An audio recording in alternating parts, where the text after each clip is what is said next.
રાજ્યમાં આજે પણ ડબલ ઋતુનો એટેક જોવા મળશે। રાજ્યમાં 4 જિલ્લામાં હીટવેવની આગાહી છે, તો ઘણા ભાગોમાં સવારથી વાદળછાયું વાતાવરણ છવાયું છે। ડભોઈમાં ફરી એકવાર હિલ સ્ટેશન જેવો માહોલ બન્યો છે। વહેલી સવારે ધુમ્મસની ચાદર છવાઈ ગઈ, તો સપ્તાહમાં બીજી વખત ડભોઈના વાતાવરણમાં પલટો આવ્યો છે। ભર ઉનાળે શિયાળાની અનુભૂતિ કરતા લોકો તો કેટલાક સ્થળોએ વરસાદી છાંટા પણ અનુભવાયા છે। Dabhoi Vadodara road, statue of unity road, Chhota Udepur, Bodeli road સહિત સમગ્ર નગરમાં ગાઢ ધુમ્મસ જોવા મળ્યું છે। ધુમ્મસને પગલે વિઝિબિલિટી ઘટી વાહન ચાલકોને પરેશાનીનો સામનો કરવો પડ્યો છે। ડભોઈના આ દ્રશ્યો છે કે જ્યાં ધુમ્મસભર્યું વાતાવરણ જોવા મળ્યું છે। એક તરફ ભર ઉનાળાનો માહોલ અને બીજી તરફ આ પ્રકારે ધુમ્મસભર્યું વાતાવરણ જોવા મળ્યું છે, જેના કારણે વિઝિબિલિટીમાં પણ ઘટાડો થયો છે।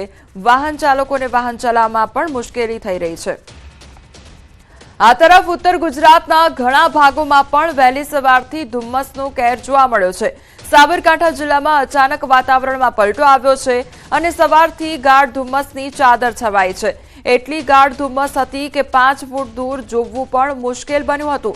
અચાનક જ ધુમ્મસભર્યા વાતાવરણથી વાહન ચાલકોને મુશ્કેલી ઊભી થઈ હતી। તલોદ પ્રાંતિજના ગ્રામ્ય વિસ્તારમાં ભારે ધુમ્મસ છવાયું, તો હિંમતનગર તાલુકાના કેટલાક વિસ્તારમાં ધુમ્મસ છવાયું હતું। સવારમાં વહેલા ધુમ્મસની એકદમ વાતાવરણ ઊભી થયું છે, ચોખ્ખું દેખાતું નથી। બાઇક લઈને આવ્યો તો લાઇટ ચાલુ રાખીને આવવું પડ્યું। રાજકોટના જન્માષ્ટમી લોકમેળાને લઈને સૌથી મોટા સમાચાર સામે આવી રહ્યા છે। જિલ્લા વહીવટીતંત્રએ શહેર બહાર મેળો યોજવા સ્થળની શોધખોળ શરૂ કરી છે। પડધરી અને લોધિકા મામલતદાર પાસેથી રિપોર્ટ મંગાવવામાં આવ્યો છે। રેસકોર્સ મેદાનમાં 5 દિવસીય લોકમેળો યોજાતો હોય છે। આ વર્ષે શહેર બહાર યોજવા માટે નિર્ણય પણ લેવાઈ શકે છે। સંવાદદાતા અંકિત અમારી સાથે જોડાઈ ગયા છે। અંકિત, જન્માષ્ટમી લોકમેળાને લઈને આ સૌથી મોટું અપડેટ કે આ વખતે શહેર બહાર મેળો યોજાઈ શકે છે, શું અપડેટ? ખાસ કરીને વાત કરવામાં આવે તો શ્રાવણ મહિના દરમિયાન વદ છઠ થી લઈને વદ દસમ સુધી સૌરાષ્ટ્રનો સૌથી મોટો જે લોકમેળો છે તે રાજકોટ ખાતે યોજાતો હોય છે। ત્યારે જિલ્લા વહીવટી તંત્ર દ્વારા આ લોકમેળાનું છે તે આયોજન કરવામાં આવતું હોય છે અને તેના જ ભાગરૂપે જિલ્લા વહીવટી તંત્ર દ્વારા પડદરી અને લોધિકા મામલતદાર પાસેથી રિપોર્ટ મંગાવ્યો છે કે તેમના વિસ્તારમાં આ પ્રકારની કોઈ મોટી જગ્યા છે કે કેમ કે જ્યાં મેળો આયોજિત થઈ શકે। આમ વૈકલ્પિક જે જગ્યાઓ છે તેનું પણ લિસ્ટ મંગાવવામાં આવ્યું છે। ઉલ્લેખનીય છે કે 5 દિવસ સુધી આ લોકમેળો યોજાતો હોય છે અને તેની મુલાકાત 10 થી 12 લાખ પણ જેટલા મુલાકાતીઓ છે તે લેતા હોય છે। ત્યારે આ વર્ષે જે મેળો છે તે શહેર બહાર યોજાવાને લઈ નિર્ણય લઈ શકાય છે, આ પ્રકારની માહિતી છે તે ખાસ કરીને જિલ્લા કલેક્ટર તંત્ર તરફથી મળી રહી છે। જી અંકિત, સમગ્ર માહિતી બદલ આપનો આભાર। ખેડામાં ભૂમાફિયાઓએ તો હદ કરી દીધી છે। નદીનું વહેણ રોકી બનાવી દીધો છે ગેરકાયદેસર બ્રિજ। તો ખેડામાં ભૂમાફિયાઓ બન્યા છે બેફામ અને રઢુ ગામમાં નદી પરના બ્રિજના એક્સક્લુઝિવ દ્રશ્યો સામે આવ્યા છે। વાત્રક નદીનું વહેણ રોકીને ગેરકાયદેસર બ્રિજ બનાવ્યો। નદીનું વહેણ રોકી બ્રિજ બનાવી ગેરકાયદેસર ખનન કરવામાં આવી રહ્યું છે। નદી પર ગેરકાયદેસર બ્રિજ બનાવી માટીની ચોરી કરવામાં આવી રહી છે। તો ભૂમાફિયાઓ બેફામ બન્યા છે અને તંત્રની કામગીરી સામે અનેક સવાલો ઉદ્ભવી રહ્યા છે। હજારો મેટ્રિક ટન માટીનું ખનન કર્યા બાદ તંત્રને બ્રિજની જાણ થઈ અને ખાણ ખનીજ વિભાગને જાણ હતી કે નહીં તે એક સવાલ ઉદ્ભવી રહ્યો છે। બ્રિજની જાણ માત્ર મામલતદારને તથા રાતોરાત બ્રિજને કલેક્ટરની સૂચનાથી તોડી પાડવામાં આવ્યો છે। આખા દ્રશ્યો સામે આવ્યા છે કે જાણે બ્રિજ આખો બનાવી દેવામાં આવ્યો છે અને ભૂમાફિયાઓને કોઈ પણ પ્રકારનો ડર ન સતાવી રહ્યો હોય તે પ્રકારની આ ઘટના સામે આવી છે। તંત્રની કામગીરી પર પણ અનેક સવાલો ઉદ્ભવી રહ્યા છે કે આખરે શું બ્રિજ બનાવી દેવામાં આવ્યો હતો અને જે ખનન ચોરી થઈ રહી હતી તેમ છતાં પણ કોઈ પણ પ્રકારની ભાણ તે લોકોને નહોતી અને કોઈ પણ પ્રકારની કાર્યવાહી અત્યાર સુધી કેમ ન થઈ તેને લઈને પણ અનેક સવાલો ઉદ્ભવી રહ્યા છે। તો વાત્રક નદીનું વહેણ રોકીને આ બ્રિજ બનાવવામાં આવ્યો હતો અને નદીનું વહેણ રોકી બ્રિજ બનાવી ગેરકાયદેસર ખનન પણ કરવામાં આવી રહ્યું હતું। ત્યારે ભૂમાફિયાઓને કોઈ પણ પ્રકારનો ડર ન હોય તે પ્રકારે આ કામગીરી કરવામાં આવી રહી હતી, ખનન ચોરી થઈ રહી હતી અને ગેરકાયદેસર કામગીરી કરવામાં આવી રહી હતી અને પાણીનું જે વહેણ છે તે રોકીને આ બ્રિજ બનાવી દેવામાં આવ્યો હતો અને ત્યાંથી આ જે ભૂમાફિયાઓ છે તે પસાર થતા હતા, તો તેની કામગીરીને લઈને પણ અનેક સવાલો ઉદ્ભવી રહ્યા છે. સંવાદદાતા ઉમંગ અમારી સાથે જોડાઈ ગયા છે. ઉમંગ, ભૂમાફિયાઓ જાણે બેફામ બન્યા હોય અને કોઈ પણ પ્રકારનો ડર ન હોય તે પ્રકારની આ પરિસ્થિતિ ઊભી થઈ છે, શું અપડેટ?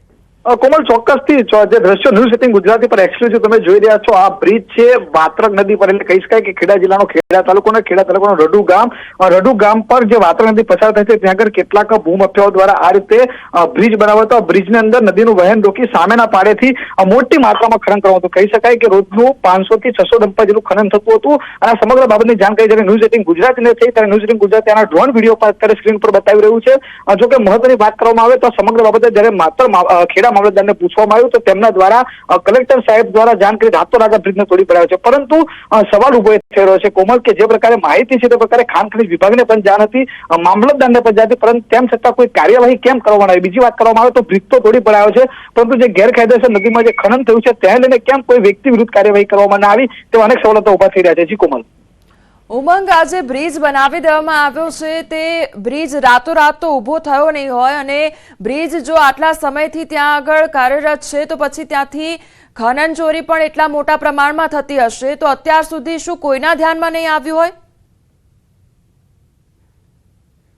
આવતા હોય તો પછી માત્ર ખેડા મામલતદાર કે પછી તંત્રના ધ્યાને કેમ ના આવ્યા? બીજી બાજુ મામલતદાર દ્વારા એમ જણાવવામાં આવ્યું હતું કે આ બ્રિજ બાબતે ગામના સરપંચ દ્વારા સ્વાગત કાર્યક્રમમાં રજૂઆત પણ કરવામાં આવી હતી, તેમ છતાં પણ કોઈ કાર્યવાહી કેમ કરવામાં આવી? બીજી વાત કરવામાં આવે તો આ બ્રિજ છે તે તેના સ્થાનિકોને જયારે સાથે વાતચીત થઈ ત્યારે જાણવા મળ્યું અંદર ખાને, કારણ કે આ ભૂમાફિયા હોય છે તે લોકો પોતાનો ડર ફેલાવતા એટલે સ્થાનિકો પણ કોઈ સામે બોલવા તૈયાર નતા, પરંતુ તેમના દ્વારા કહેવામાં આવ્યું હતું કે છેલ્લા 4 મહિનાથી આ બ્રિજ ત્યાં બનાવવામાં આવ્યો હતો, જ્યારથી ચોમાસું પછી તરત આ બ્રિજ બનાવવામાં આવ્યો હતો ત્યાં મોટી માત્રામાં ખનન કરવામાં આવતું હતું. જે પ્રકારે રોજના 400-500 ડમ્પર માટીનું ખનન થતું હતું, જે નદીથી જે રેત હતી તે ભરી જતા હતા અને આ તમામ જે ગેરકાયદેસર તંત્રનું કોઈ પણ પ્રકારનું ધ્યાન ન હોય તેવું સ્પષ્ટપણે લાગી રહ્યું છે. ઉમંગ, અહીંયા એ પણ સવાલ થઈ રહ્યો છે કે જ્યારે જાણ થઈ તંત્રને ત્યારે એકાએક આ બ્રિજ તોડી પાડવામાં આવ્યો, પરંતુ શું કોઈની સામે કાર્યવાહી કરવામાં આવી છે? કોઈને પકડવા માટેની કામગીરી હાથ ધરવામાં આવી છે? બિલકુલ ચોક્કસથી આ સમગ્ર બાબતે જયારે ખેડા મામલતદારને ન્યૂઝ 18 ગુજરાત દ્વારા પૂછવામાં આવ્યું કે સાહેબ આ બ્રિજ તો તોડી પાડ્યો છે, પરંતુ કોઈ વ્યક્તિ વિરુદ્ધ કે કોઈ આ બ્રિજ બનાવવા વિરુદ્ધ કાર્ય કર્યો, તો તેમાં એક જ જવાબ આપવાનો છે કે હજુ સુધી કોઈ પકડાયું નથી. એટલે કહી શકાય કે ખાણ ખનીજ વિભાગ જાણતું હતું કે કોને બ્રિજ બનાવ્યો હતો, કોને આ બ્રિજ દ્વારા ખનન કરતો, પરંતુ આ ખાડા કામ તંત્ર કરતો એટલું સ્પષ્ટપણે અત્યારે લાગી રહ્યું છે. કારણ કે જે પ્રકારે આ બ્રિજ જયારે તોડવા માટે જાય છે ત્યારે ગામના સરપંચ પણ એક જવાબ આપી રહ્યા છે કે બ્રિજ કોને બનાવ્યો તે ખબર નથી, પરંતુ ક્યાંક ને ક્યાંક વાત એવી સામે છે કે બ્રિજ કોને બનાવ્યો, કોણ ખનન કરતો તંત્રને જાણ છે, પરંતુ તંત્રે કોઈ કાર્યવાહી કરી નથી.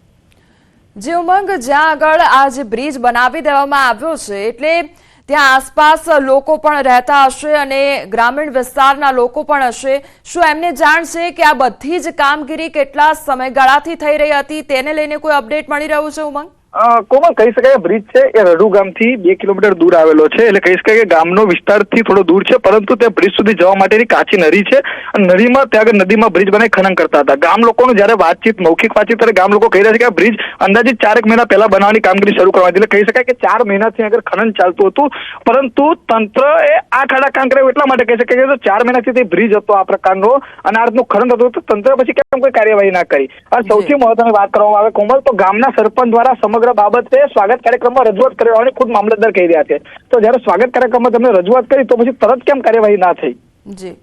જી ઉમંગ, સમગ્ર માહિતી બદલ આપનો આભાર. અન્ય સમાચાર પર નજર કરીએ તો જામનગરના ધ્રોલમાં હચમચાવી નાખે તેવી ઘટના સામે આવી છે. ઘર કંકાસને લઈ પરિણીતાએ પોતાના બાળકો સાથે આપઘાત કર્યો છે.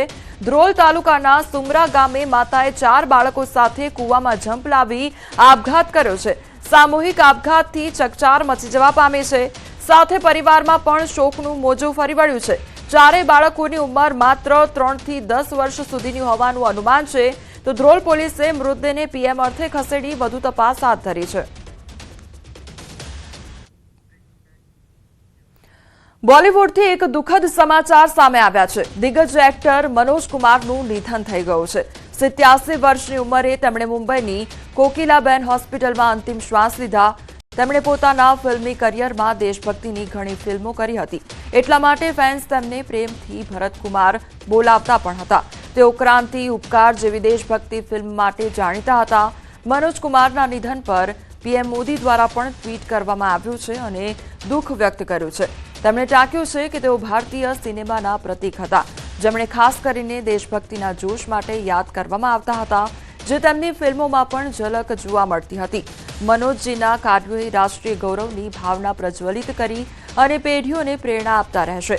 દુઃખની આ ઘડીમાં મારી સંવેદના તેમના પરિવાર અને પ્રશંસકો સાથે છે. ઓમ શાંતિ. આ પ્રકારની પોસ્ટ તેમના દ્વારા શેર કરવામાં આવી છે.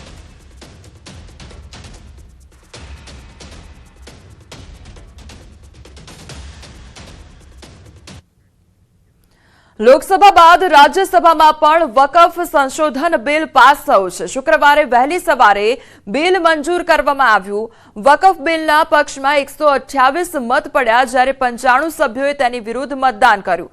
વકફ સંશોધન બિલને લઈને 13 કલાકથી વધુ સમય સુધી ચાલેલી ચર્ચા ચાલી હતી અને વકફ બિલને સંસદની મંજૂરી મળી ગઈ છે. હવે રાષ્ટ્રપતિની મંજૂરી મળતા જ તે કાયદાનું સ્વરૂપ લેશે. રાજ્યસભામાંથી વકફ સુધારા બિલ 2025 પસાર થવું એ મોદી સરકાર માટે સૌથી મોટો અવરોધ હતો, પરંતુ સરકારે ત્યાંથી પણ બહુમતીથી પસાર કરાવ્યું છે. તો વકફ સુધારા બિલ રાજ્યસભામાં પાસ થતા પીએમ મોદીએ ટ્વીટ પણ કર્યું છે. સંસદના બંને ગૃહો દ્વારા વકફ બિલ અને મુસ્લિમ વકફ રદ બિલ પસાર થવું એ સામાજિક, આર્થિક ન્યાય તેમજ પારદર્શિતા અને સર્વસમાવેશક વૃદ્ધિના આપણા સામૂહિક પ્રયાસમાં એક મહત્વપૂર્ણ ક્ષણ છે. તેમણે ટ્વીટમાં કહ્યું કે દાયકાઓથી વકફ સિસ્ટમ પારદર્શિતા અને જવાબદારીના અભાવનો સમાનાર્થી બની ગઈ હતી. ખાસ કરીને મુસ્લિમ મહિલાઓ, ગરીબ મુસ્લિમોના હિતોને નુકસાન પહોંચાડ્યું. સંસદ દ્વારા પસાર કરાયેલા કાયદાઓ લોકોના અધિકારોનું પણ રક્ષણ કરશે.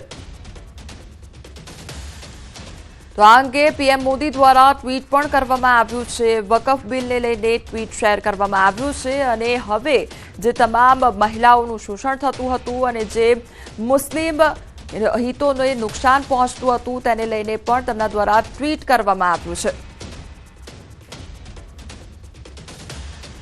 સમાચારોમાં આગળ વધીએ તે પહેલા રોકાઈશું એક બ્રેક માટે.